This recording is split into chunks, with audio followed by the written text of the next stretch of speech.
we are now living in a world where success is measured by how much money, possession, power, and fame we have. Do you agree? That is the world that we are living right now. It is easy to be trapped by the relentless pursuit of success. Tanang tao, ganahan sila maging successful. According to research collected by Pew Research, 18 to 25 years old, they listed the following life's goal. The first one is they wanted to be rich. 81%. Ganahan sila, madato sila. 51% says they want to be famous. And then 30% say that they want to help people who are in need. 22% say that they want to be leaders in the community. And only 10% say that they want to be more spiritual. So, in other words, 81% among young people, they wanted to be rich. And most people, their goal is to become rich, successful, etc. And the problem is, life becomes a rat race. Kumbaga, you are living your life towards a goal, which is to earn money, tas paulit-ulit, para nagiging empty ang life. If you ask most people the question, do you think that money will buy happiness? Diba? Unsa may common tubag ng mga tao, no, money will not buy happiness. Sila. Pero pangutanon ka, pero kung tagaan ka kwarta, malipay ba ka? Yes, malipay gyud, di ba? And unfortunately, a lot of people confuse happiness with pleasure. Magkaiba yung happiness and pleasure. Yes, money can buy pleasure, temporary pleasure, but it will not buy happiness. And more so, it will not buy joy. So magkaiba yung pleasure, happiness, and joy. Now, the question is, as Christians, what should be our attitude towards wealth and success? Unsa ba dapat atong batasan pag-abot sa kwarta, pag-abot sa success? So we will look at the Word of God, what the Bible says. And do you know, ito trivia lang ha, do you know that the Bible contains around 500 references to prayer, almost 500 references to faith, but more than 2,000 references to money and possessions. Inalakadaghan ang nakabutang sa Bible about kwarta o mga kabtangan. Out of 38 parables of Jesus, 16 deal with how we handle our money. 16 out of 38 na mga parables bahin sa kwarta. And Jesus said more about money and possessions than about heaven and hell combined. 1 out of 10 verses in the gospel deals about money and possessions. Around 288 verses to be exact. 288 verses in the 4 gospels talk about money, bahin sa kwarta. Kay kablo si Lord, importante ang kwarta, and then kablo si Lord, daghan mga tao na problema sa kwarta ug ang ilang kabtangan. So in this sermon, we will look at Jesus' parable of the rich fool, found in Luke chapter 12, verses 13 to 21. Kung ma-recall ninyo sa previous passage na to, Luke chapter 12, verses 1 to 12, Jesus warned us about fearing humans rather than God. Gi-warn ta na di ta dapat mahadlok sa mga tao, kundi mahadlok ta sa Dios. Karon, in this passage, Jesus would warn us against the danger of greed and the pursuit of possessions.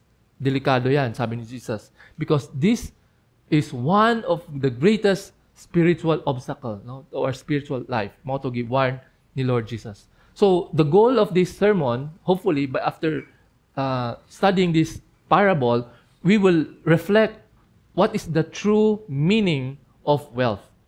And we will know and be reminded of the brevity of life, how life is so short, and that we will learn to value eternal things rather than temporal things. And hopefully, after this sermon, we will learn how to prioritize spiritual riches over material wealth, no?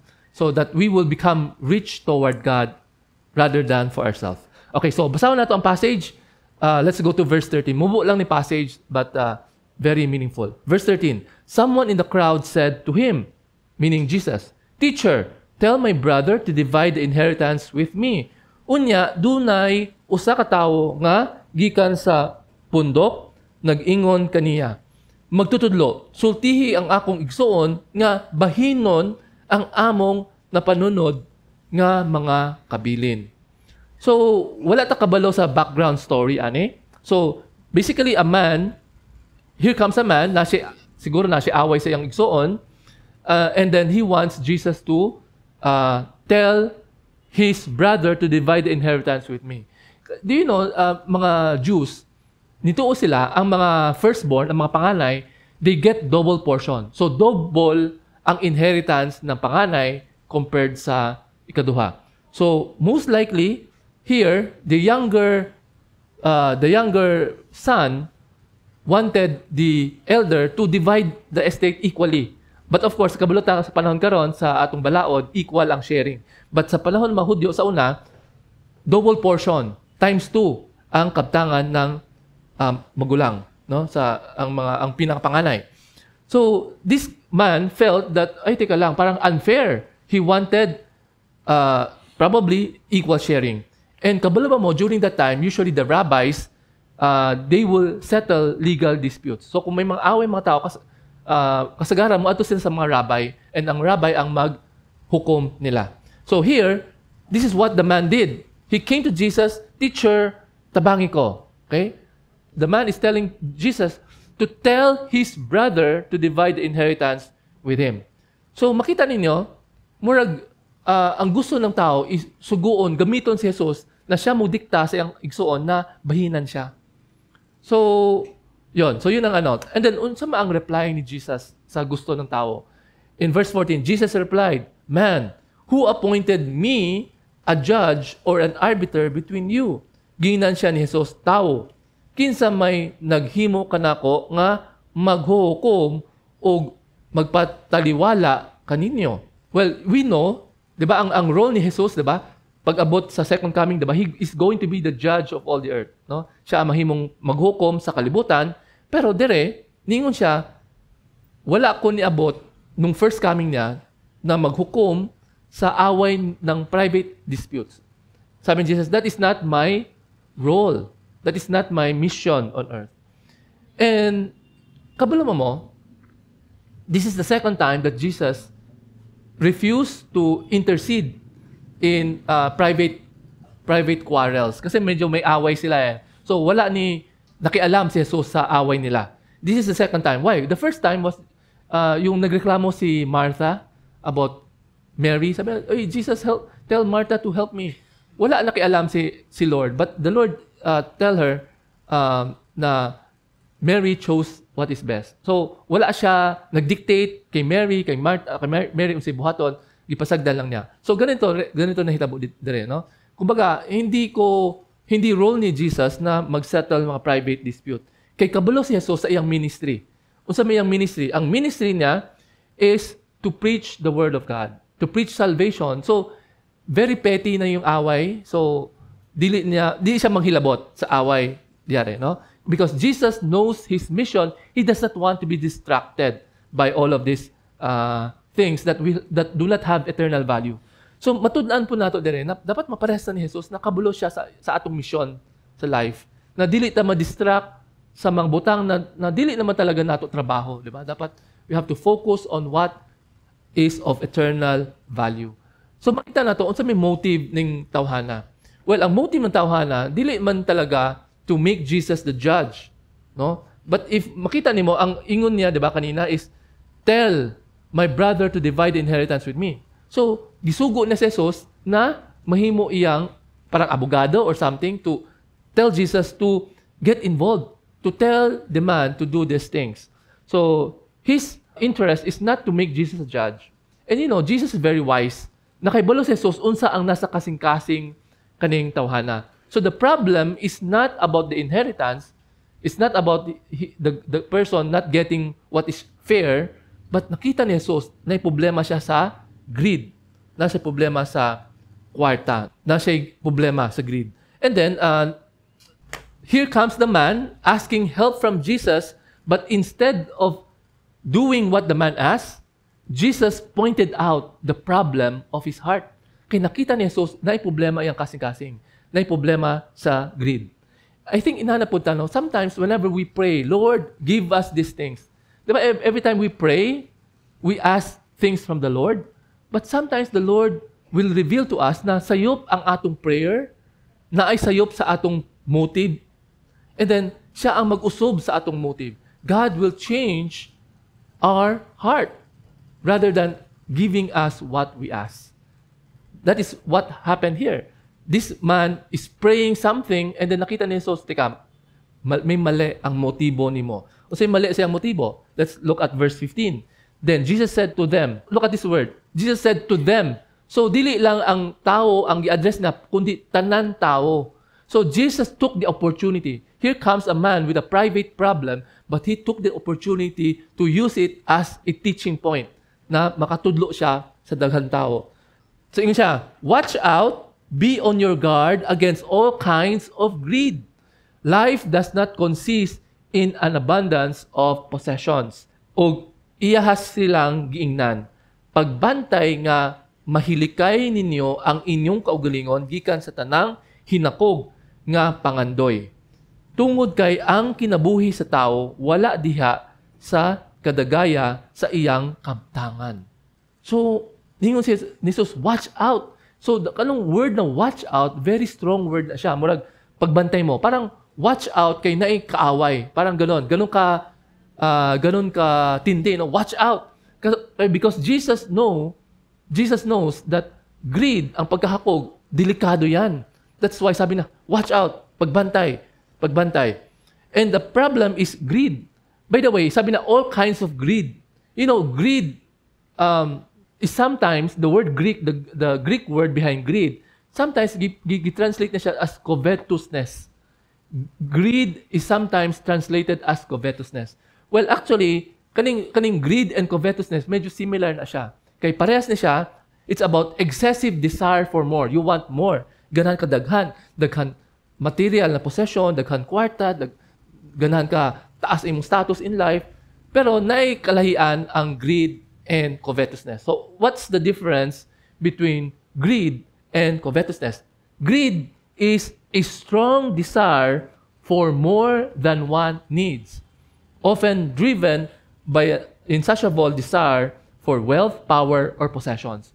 So, ang greed, parang dili enough ang naani mo. Kulang. Parang feeling mo, kulang pa. Kulang pa ang akong kwarta. Kulang pa akong kabtangan. Kulang pa akong power. Kulang pa akong kasikatan. Kulang. Parang feeling mo na'y kulang. So, greed involves an excessive accumulation of resources without considering the needs or well-being of other people. So, it's about myself. I want this, I want this. Wala na akong pakialam kung sa'y kinahanglan sa laing tao, pero ako gusto na ako ni. Greed na siya. On the other hand, covetousness refers to an envious desire for something that belongs to someone else.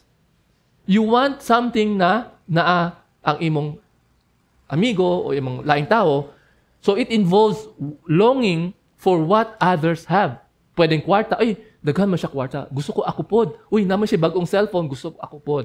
Napo siya bagong sakyanan, ako pod, gusto unta na ako. Na siya jowa, gusto po na ako na jowa or something like that. Or meron siyang love life, ako wala, gusto po na ako. Or parang you want something that other people has. Okay? So, ang greed naman, parang dili ka na kontento, kulang. Ang covetousness, gusto ka unsay naa sa laing tao. Although medyo parehas siya, no? There's similarity, but actually they're actually different. So, covetousness focuses on your lack. Akala mo kulang. Feeling mo kulang ka. That's why wala ka na kontento. Ganahan pa ka. And then, magselos ka. Ay, bakit siya inaana? You are jealous of the success of other people and you want to have that. So that is covetousness. Okay? So in summary, greed is more self-centered, focusing on personal accumulation of things or wealth, whereas covetousness is directed toward other people, what other people has, which you also want to have. And unsay nakabutang sa Bible about this? In Ecclesiastes chapter 5 verse 10, the Bible says, whoever loves money never has enough. Whoever loves wealth is never satisfied with their income. This too is meaningless. Kasi po sa kung nahigugma ka sa kwarta, dili mo ma-feel na tama na. Parang you want more, you want more, you want more. And that is true. Makita nimo, magtingala mo, ganun mga ubang tao, dato na kayo, pero ganahan pag yun, magpadato pag-ayo. Because money is not enough. It won't be enough. Walay makaingon na, okay, enough na ni.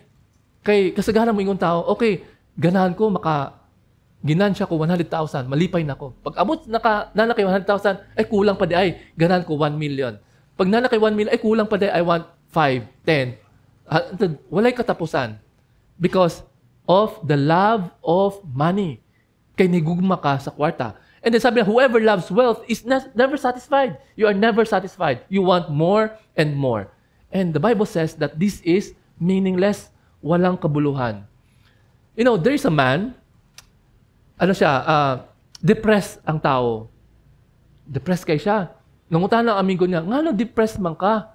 Well, anak man God, last month, namatay ang auntie nako. Namatay siya, gitagaan ko niya og 1 million as inheritance. Oh, sabi ng friend, oh, very good. Tapos sabi na, naman, last week, my brother died. He left me 2 million. Anong utang ng friend? So, hindi problema. Kadaghan mong kwarta, ako wala. Well, ang problema, this week, walay namatay. So, you know, depress siya. I like this saying. Sabi na, if you want to make a man happy, don't give him more possessions. Take away his desires. Okay? If you want a man to be happy, ayaw tagay yung kwarta, ay tagay kaptangan. Tangtangon nimo ang iyang desires, ang iyang gusto. No? Wealth consists in not having great possessions, but in having few wants. It's not about you have so many things, but you have few wants. Kaya kung gamay ra ay mong gusto, dali ra ka makontento, wala kay problema.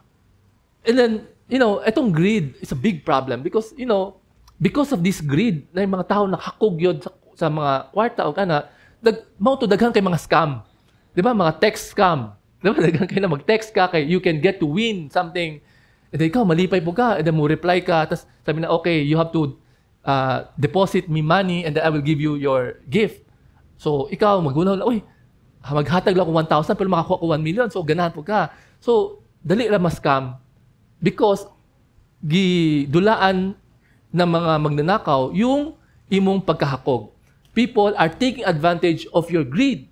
Because of the greed, that's why there are so many scams. And then also prosperity gospel. Diba yung mga prosperity? Okay, maghatag ka sa pastor, kay mudato ka. Parang, uy, ganahan po ka madato, so maghatag ka simbahan. Pero lahi di ang motibo. Diba? So, they are these pyramid schemes. I don't know, have you encountered pyramid scheme? Oh, daghan kinong inana, diba? So, ikaw, willing po ka maghatag, agi sa imong pagkahakog. Sorry to say, kahit masaktan ka, bahala ka na. But that's the truth. Kay ganahan ka, uy, parang you want more. And that's why people are taking advantage of you because they know greed is a problem that everyone experiences. No? Everyone. Although, lahi lang ang ka-level. Ang uba, grabe yun ang greed. Ang uban naman, mas in control. Yun. And you know, for some people, sobrang grabe ang problema sa kwarta because money and material thing has become his or her God. Naging Diyos niya. Diyos niya. Why? Kasi some people are serving money. Gisabang serve ang money. Kung sa'yo gusto ng kwarta, sige, okay, di na ko mo simba na lang kay sayang ang ginansya sa Domingo. Parang ganun. It's about going after money rather than God. And then, most of the time, ang mga marriages, nag-aaway, magtiayon, agi sa kwarta. Pwedeng agi sa walay kwarta, na parang, or agi kadaghan kwarta, nag-aaway sila. Parang wala na sila time for themselves. Kay agi sa ganan sila magpadaghang kwarta. Problema na po, pag walay kwarta, problema po, kay mag-away, kay walay kwarta. So, you know, the pursuit of wealth has become a pursuit of false religion for some people. So I do not know who here has this problem with this. But, you know, we have to be careful. That's why sabi ni Jesus, guard against greed. Bantayan ninyo ang inyong kagulingon pag abot sa greed. According to Apostle Paul, gi-condemn ni Apostle Paul ang greed. Ang greed is one of the sins enumerated here. Sabi na, But among you, there must not be even a hint of sexual immorality or any kind of impurity or of greed, because these are improper for God's holy people. So if you come to think of it, di ba, parang sexual immorality, di ba, ano na siya? Same level ang greed sa sexual immorality. So, di ba, we will judge people who are sexually immoral, but do we also judge people who are greedy? So, grabe, no? Same level ang greed and sexual immorality. That's why we have to watch out. And sabi ni Paul sa Colossians chapter 3 verse 5, put to death, therefore, whatever belongs to your earthly nature. So, lawas nun na siya. Sexual immorality, impurity, lust, evil desires, and greed, which is idolatry. Idolatry di ay ang greed. Yung grabe yung pagkahakog, no? Idolo. Parang naging idolo ni mo ang kwarta. Okay? And as we know, even Christians are infected with covetousness. And sometimes we do not know it. Yun ang problema. Wala at nakabalo. Abi na to, okay lang. Kay lahi mo good ang greed and covetousness compared to other sin. Like killing. We know that is sin, di ba? Kasi sin, rape, murder, kabuluta, sala na siya. Pero pag abot sa covetousness, abi na to, okay lang. Kay wala bitaw masaktan. But actually, in the Bible, it's of the same category. So, a lot of Christians have this problem of covetousness. You know, in the Ten Commandments, di ba, God, sa Ten Commandments, one of them is do not covet your neighbor's wife, your neighbor's property, etc., etc., etc. And you know, of all the Ten Commandments, they deal about actions that you must not do, whereas covetousness is about desire. About desire. Kasi covetousness could lead to other sins. So it could lead to stealing and adultery. Just like King David, nakita na si Bathsheba, nagkaroon siya ng nag-covet siya. Nag-desire siya. And that desire will lead to other sins. That's why among the Ten Commandments, covetousness is an inward sin that we have to watch out for. And even Jesus, giwarn niya, be careful, guard against greed. Okay, remember, the man was only asking Jesus to help him, tell Jesus to tell his brother to divide inheritance. Kung lantaw niya, mukhang wala may problema siguro, kay parang he wants what is fair for him. Pero kabalo si Jesus sa iyang kasing-kasing, dili, may pagkahakog siya. Nasa problema sa pagkahakog. I'm sure you have heard of this story. There was a dog, no? Ang dog, nasa juicy steak, nasa steak sa iyang baba. Lakaw siya, niagi siya sa bridge, and then ang bridge na ay river sa ubos. And then, na-curious siya, nilantaw siya sa tubig. And nakitaan niya, nairo, na mas dako ang steak. So, nainggit siya. So, tinahulan niya yung aso. So, unsay nakita mo? Nahulog ang steak niya. Yon. So, unfortunately, a lot of us is like that. Wala ta na kontento unsay naan nato.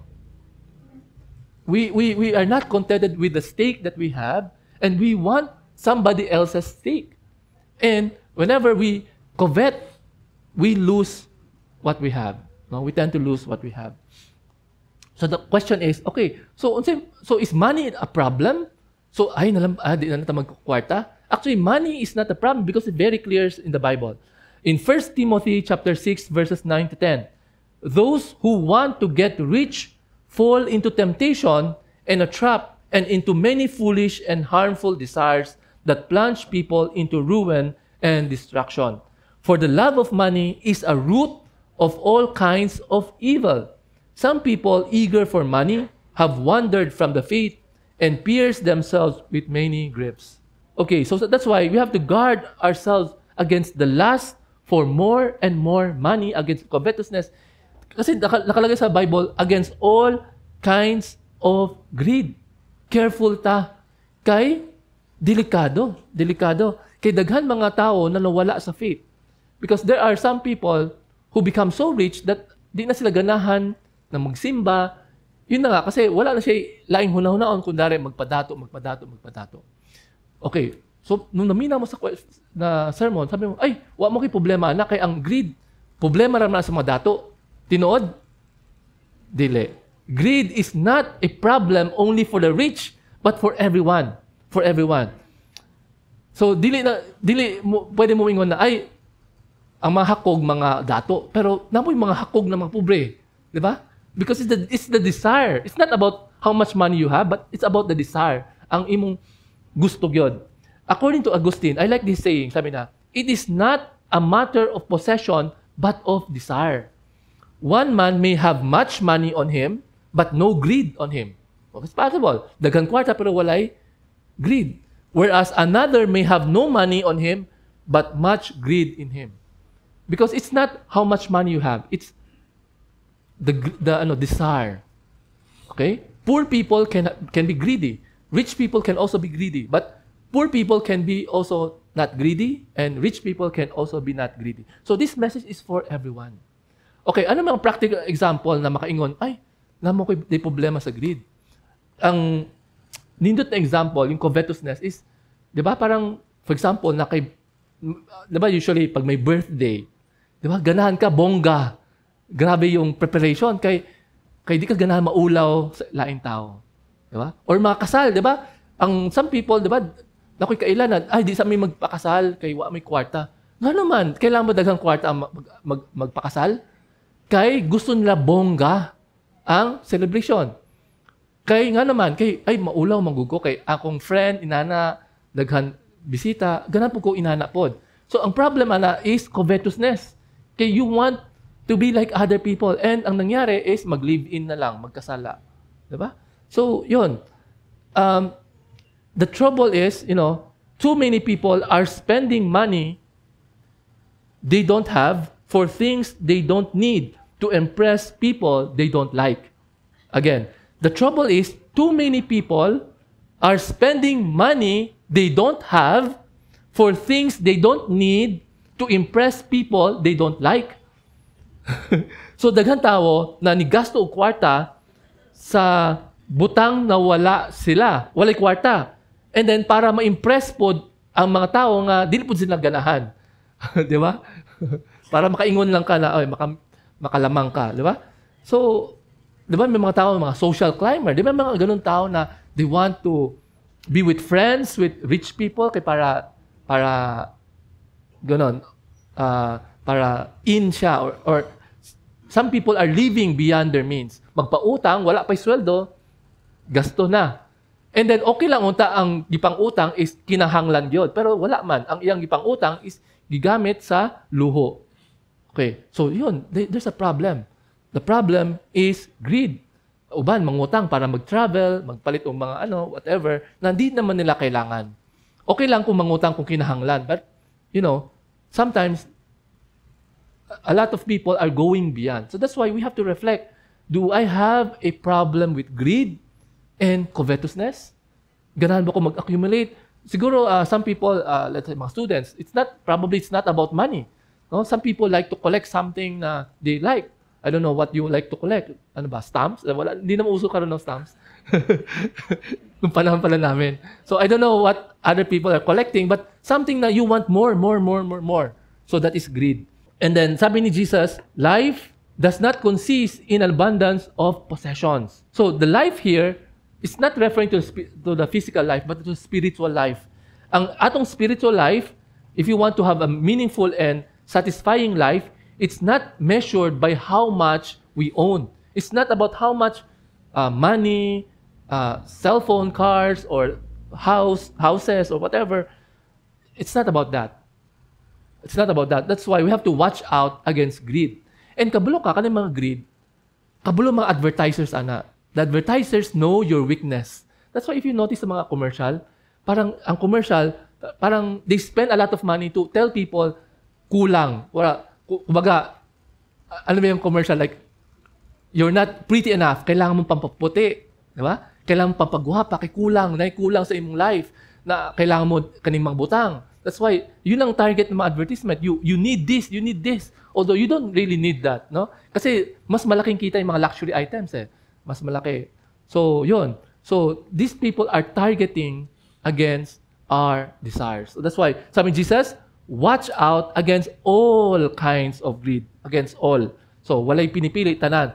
Covetousness and greed. And then, from verses 16 to 21, naghatag si Jesus ng parable as an example. Okay, in verse 16, Jesus said, and he told them this parable. The ground of a certain rich man yielded an abundant harvest. Unya, gisugilan sila ni Jesus sa usa ka sambingay. Nga nag-ingon, ang uma sa usa ka tawong dato mihatag og daghang abot. So naghatag siya example usa ka uma, no? Daghan siya abot. So dato kay siya. Well, wala nakabutang sa Bible if this man is immoral. Wala nakabutang sa Bible if this man earned by evil ways. So let's just assume this guy is blessed by the Lord. Blessed siya. Okay? Blessed kay siya ni Lord. Daghan siya og mga ani. Pero nasi problema. Ang problema niya, ingon siya in verse 17, he thought to himself, what shall I do? I have no place to store my crops. Ug mingon siya sa iyang kaugalingon, unsa naman ang akong buhaton nga wala naman ako'y kabutangan sa akong mga abot. So kung hunahuna nimo, nasi problema. Ang problema, daghan siya kwarta, daghan siya kaptangan. Nindot kayo ang problema, no? Kung gana ang gihunahuna nimo na ay sana anak pud ang problema, na kay problema sa covetousness. Yan. if you think that it's a good problem to have, na nag-inggit ka sa kanya, then you have a problem with covetousness. Okay? Having many, well, kabalo naman tayo, pag daghan kwarta, problema pod. So, kanang buyang problema. So, unsa iyang buhaton sa iyang mga crops? Kay daghan man siya ani, unsa iyang buhaton? Dili naman mag-arang sa iyang bodega. So, ingon sa verse 18, then he said, this is what I'll do. I will tear down my barns and build bigger ones, and there I will store my surplus grains. And I'll say to myself, you have plenty of grain laid up for many years. Take life easy, eat, drink, and be merry. Ingon siya, ug mingon siya, kini ang akong buhaton. Bungkagon nako ang akong kamalig, ug magbuhat ako ug mas dako niini. Ug didto nako ibutang ang akong mga abot, ug akong mga kabtangan, ug ingnon nako ang akong kalag. Daghan na kaayo ka og kabtangan nga natigom alang sa daghan nga katuigan. Busa pahayahay na pagkaon, pag-inom ug paglipay. So remember this rich farmer nasi problema. Kay daghan siya mga ani nasi kabtangan asa na ibabutang. Ang solution niya is maghimo og mas dakong barn. Is that wrong? Okay, that's not a wrong solution. Obviously, kung wala na kay butangan, syempre maghimog ka na mas dakong butangan. Well, building new barns is logical. It's a good idea. Actually, it's a good idea. Pero ang problema is not about the idea of building the barn, but yung reason behind it. Ngano maghimo siya og it's the reason. Ang problema dili ang paghimo og mga dakong storage, pero ang iyang motive. Why? Unsa maingon niya? Sabi na, this is what I'll do. I will tear down, it's about I will tear down my barns and build a bigger one. I will store my surplus gain. I'll say to myself, you have plenty laid up for many years, take life easy, eat, drink, and be merry. So, if you notice in the sentence, daghan I, my, so puro iyang kaugalingon ang iyang gihunahuna. So the problem is, naging self-centered siya. Kaya puro I. Do you know that in this Greek word, in Greek version, the word my appears 4 times and the word I appears 8 times. So dili makita sa English translation. Para sa Greek version, daghan kay I, my. So, ang nahitabo, ang gihunahuna niya, tanan mga kabtangan niya, iyaha. He forgot that all of this came from the Lord. So, it's about I. So, it's only about self-interest. Wala siya nagpasalamat. If you look at the reaction, kadaghan sa akong ani. Wala siya, thank you Lord sa blessing. Wala siya naghuna-huna sa Diyos. And then, naghuna-huna siya na mag-enjoy siya sa iyang ani. So, he has no eternal perspective in mind. And the problem is, makita sa passage na naging hambog siya. Na ay pride. He became puffed up of pride. Puff up siya Kasi sa iyang nahimo. It's about it's about my achievement. Wow, daghan ako nahimo, and then I can take life easy, I can eat, drink, and be merry. I can relax now. Okay? By the way, this passage is not about enjoying what you earn. It's not about this. Baka magunaw, so bawal din na mag-enjoy ko. Dapat mga kwarta na, di ko pwede gastuson. It's not about this. No? But it's about motive. Ano ba motive niyo? What is your attitude towards your money? Do you think that all of this is from your effort without thanking God? Are all your money going to be used for your own personal, selfish means? If so, then nakiproblema. Just like this farmer. Pero unsa may tubag ni Lord, no? So ito yung thinking na, mag-enjoy, I will enjoy this for myself. And ang ingon ni Lord sa verse 20, but God said to him, you fool, this very night your life will be demanded from you. Then, who will get what you have prepared for yourself? Apan ang Dios mingon kaniya, tawong buang. Karon, gabion na, ang imong kalag, pagakuwaon gikan kanimo. Ug ang tanang butang nga imong giandam, kinsa naman ang malag-iya. You fool. The word you fool, sa Old Testament, di ba, mga wise and fool, paulit-ulit yung concept of wise and fool. The word fool is very important concept in the Old Testament. It talks about a person who acts without God or without wisdom. A person who acts without wisdom, fool. So this guy is a fool. Kasi ang iyang gihunaw na iyang kaugalingon lang. Selfish. Para malipay siya everything about himself. Sabi na, that very night, your life will be demanded from you. So this is a reminder, church, that life is short and temporary. So, kung ang goal in life mo is maging billionaire, asa mamaadto ng kwarta nimo? Can you bring it with you when you die? Obviously, we know we cannot bring it with us. In fact, yung iba, gusto nila na pagpatay sila, naka Rolex, naka gold earrings, etc. And then, may tabo, kawatan na po. Diba? Kawatan. And then, worst thing is, dili nimo madala sa langit o impyerno. Samot na, pag na-impyerno ka, di yun mo madala. So, life is short. You fool. After he dies, sabi na, who will get what you have prepared for yourself? We know who will get. Laing tao. Laing tao na. Like, kung nakipamilya, para sa imong mga anak. Well, some people are hardworking. I want to work hard because I want to give it to my children. Di ba? Parang wow. Parang maganda naman yung motive. Ganun ba yun? Or, I want to work hard. Anyway, after I die, I will give to charity. Hatag na bitaw na ako sa charity? Parang ganun. Is that a good reasoning? Well, I want to share this story about Frank Sinatra. I just learned this. Kisa wala kaila kay Frank Sinatra. He's a famous singer. Siguro, I'm sure, kaila mo tanan. This is from the diary of his daughter.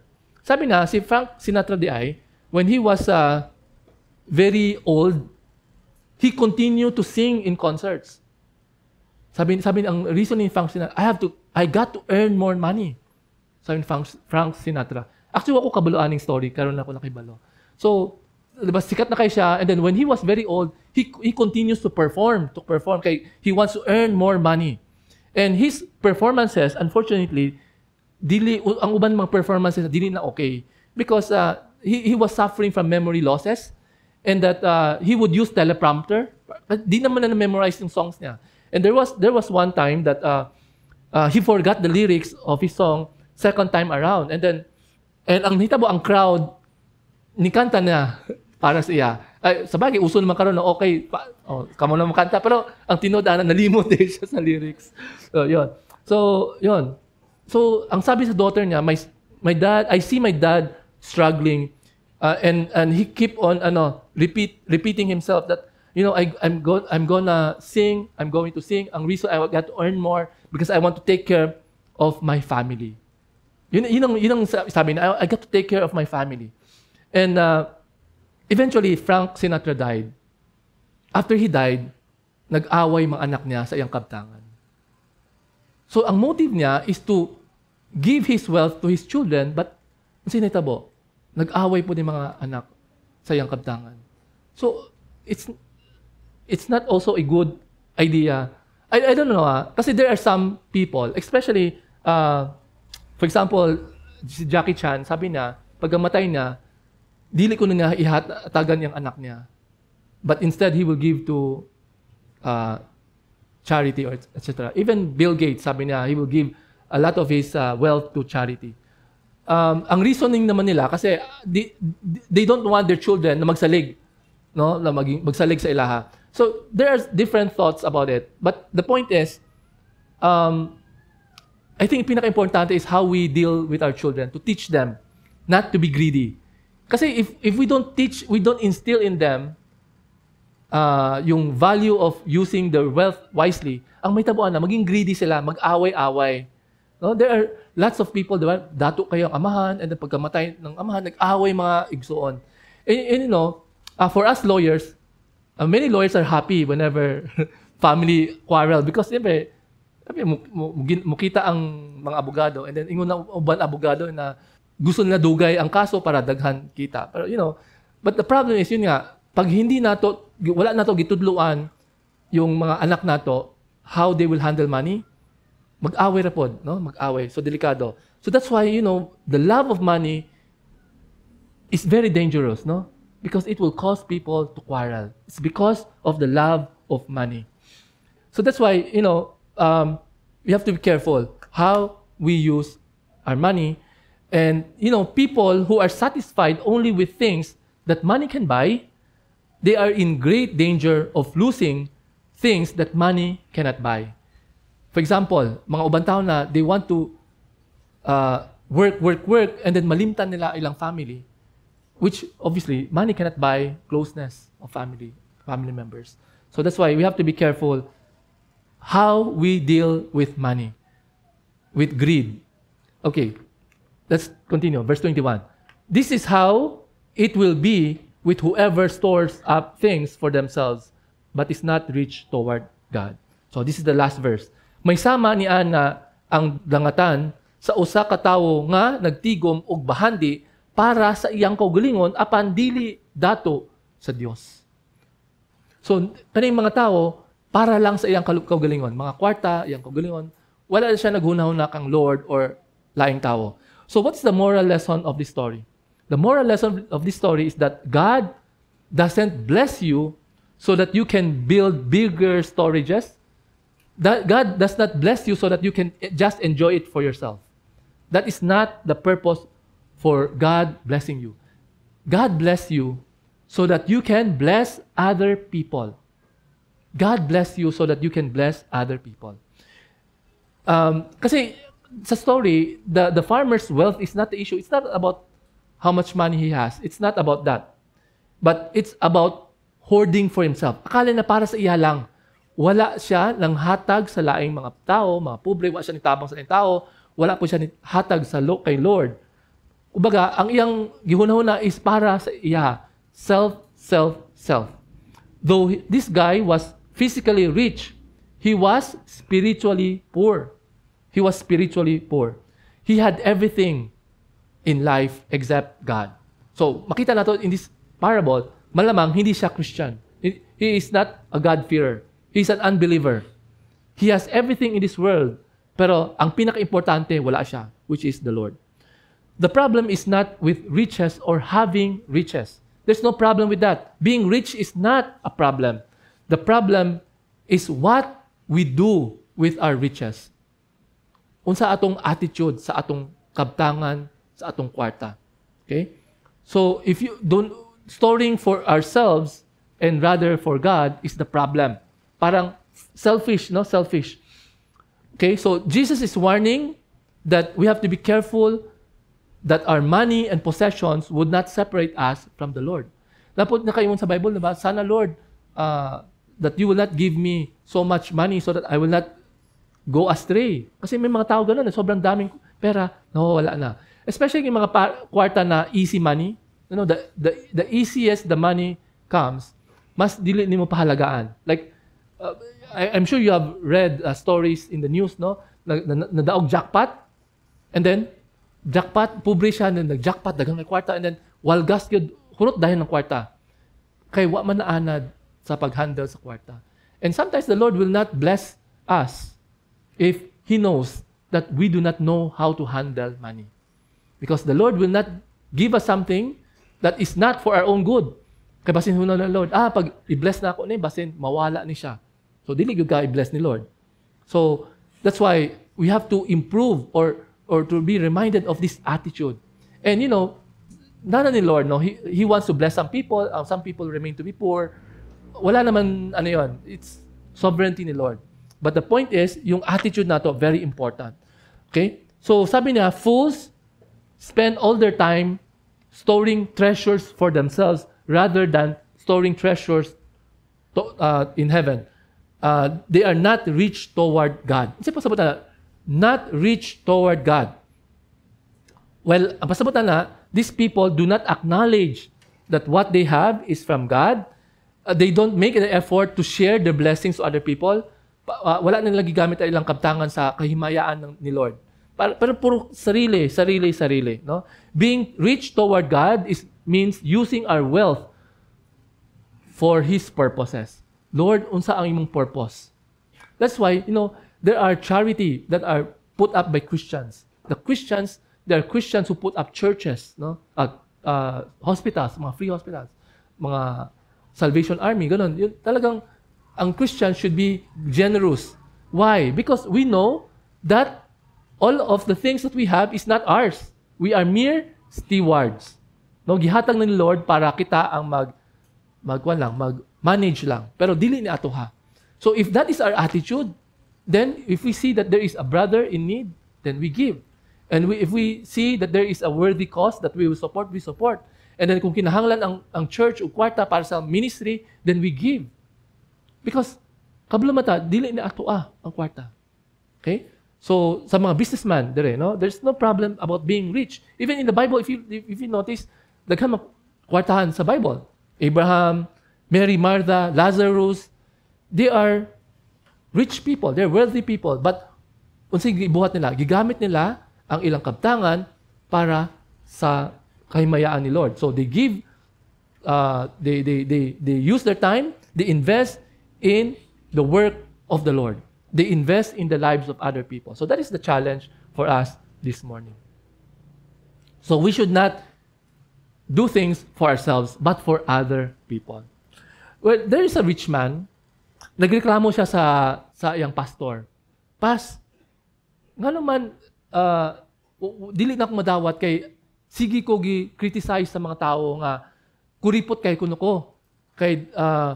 Kuripot kay ko, wa ba sila kabalo na pagkamatay na ako, ihatag na ako tanan sa charity ang akong kwarta? Sabi niya, So, parang gusto niya, dapat dili sila inana, kay pagkamatay na ako, maato mapod sa charity ang kwarta. Pero karon kuripot lang ko. Sa karon, kay mag-ipon ko para sa sa paghatag na ako.